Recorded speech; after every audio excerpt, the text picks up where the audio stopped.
Bonjour, nous sommes le mardi 2 avril 2024 et nous allons parler de la hausse des prix des SSD. C'est cyclique, ça monte, ça descend, ça dépend selon la production, l'arrivée des nouvelles normes, PCI Express 4, PCI Express 5. N'oubliez pas de vous abonner pour plus d'informations quotidiennes. Vous allez penser que nous nous répétons, mais la hausse des prix des SSD est bien en cours. On peut voir sur les graphiques avec des extensions sur le navigateur, par exemple Chrome ou Mozilla. Vous pouvez voir sur les comparateurs de prix également l'évolution des prix sur 3, 6 mois ou 12. Elle est liée à une longue période pendant laquelle les principaux fabricants ont vendu la mémoire flash à perte, et ils tentent donc pour le moment de compenser les pertes en augmentant largement les prix.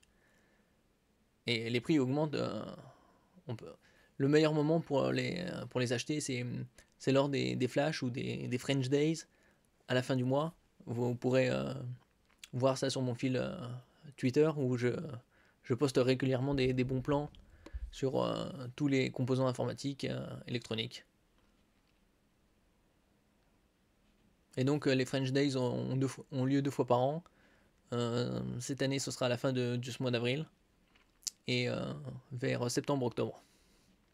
Il y a aussi les, les Prime Days de Amazon qui ont lieu 2 fois par an, en juillet et octobre. Il y a les soldes également, les soldes d'hiver en janvier, d'été vers juillet-août, et le Black Friday en fin novembre. Donc il y a pas mal d'opportunités pour choper de la mémoire SSD ou autres composants informatiques à des prix bien plus avantageux. Le dernier rapport de TrendForce indique qu'après une hausse de 25% au premier trimestre, une seconde augmentation de 15% est attendue au second trimestre. C'est très visible sur un SSD que nous avons suivi lors des différentes actualités sur le sujet. Le Crucial P3 de 1 Teraoctet. Il valait 50€ environ en novembre 2023, où c'était à l'époque du Black Friday, à peu près 60€ fin décembre, aux alentours de 70€ en janvier 2024, et actuellement il est à peu près à environ 83€. Donc c'est quand même une hausse de plus de 60%, ce qui passe de 50 à 83. Mais bien évidemment en novembre c'est un peu spécial.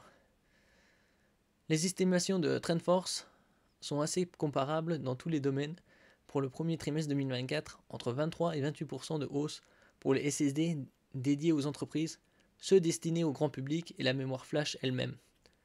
Pour le second trimestre, les précisions varient.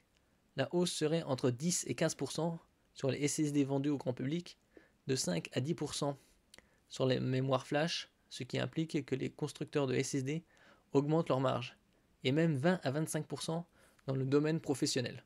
Oui, surtout avec l'IA et le renouvellement des serveurs. Ça consomme beaucoup de mémoire.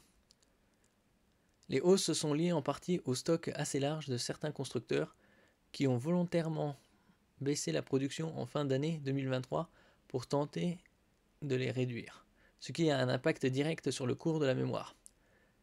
Si Kioxia et Western Digital ont décidé de faire remonter la production au premier trimestre, ce n'est pas le cas d'autres fournisseurs de mémoire comme Samsung ou Micron.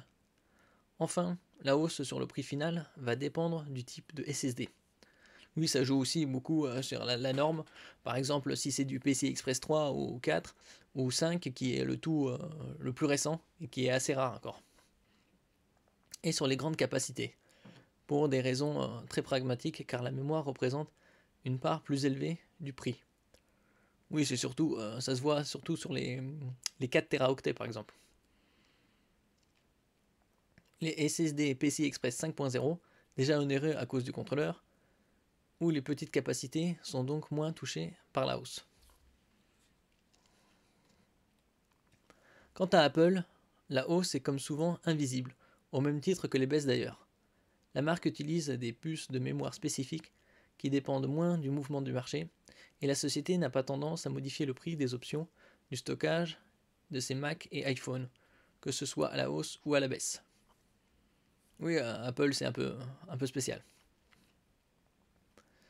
Vous pourrez voir en description en dessous de la vidéo quelques liens vers des SSD en PCI Express 3, PCI Express 4, PCI Express 5, 1, 2, 4 Teraoctets, avec ou sans dissipateur, comme pour la PS5.